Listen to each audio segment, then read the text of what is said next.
we need to both start thinking tactically and strategically. On the tactical side, we need to talk about tariffs. The 30 days extension been given on the border or fentanyl tariffs is something we need to use. We need to be very deliberate about how we continue to engage closely with the United States to make the case and demonstrate that Canada is responsible for a tiny part of the North American fentanyl problem, but that we are also bitterly touched by this tragedy. We also want to be part of solving for this. And over the next 30 days, we will demonstrate that even the tiny amount that is Canada's responsibility into the United States is going to reduce even further by working together, not just across our border, but internationally as well, to make sure that there is no reason to move forward with those tariffs 30 days from now. And that is a priority.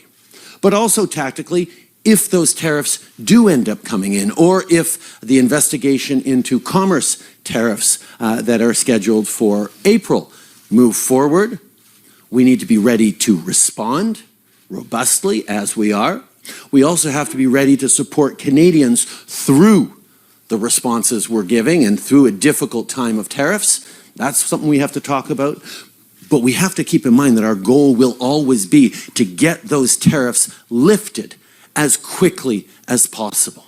That's the approach we have to have tactically around tariffs, that is focused on demonstrating the depth of the relationship, demonstrating that we can solve the challenges they're facing, but also make sure we're protecting Canadians and moving forward. The strategic reflection we have to have right now is that we are in a moment that we have to meet for Canadians to see not just how we get through this particular challenge over the next 30 days or few months, but how we get through and thrive and grow stronger over the next 4 years and into what may be a more challenging long-term political situation with the United States. How do we make sure we are resilient as an economy? And for me, there's 3 areas we need to think about: Canada, the United States, and international. First of all, on Canada, it's about time we had genuine free trade within Canada. Now, internal trade is something that we've been talking about, and quite frankly, the business community has been talking about for decades, as we have to move forward on it.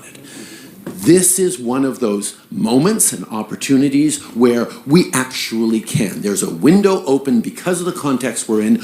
We have to jump through it. And it's not just about political will, because I can tell you all the premiers are united in saying, yes, let's do it.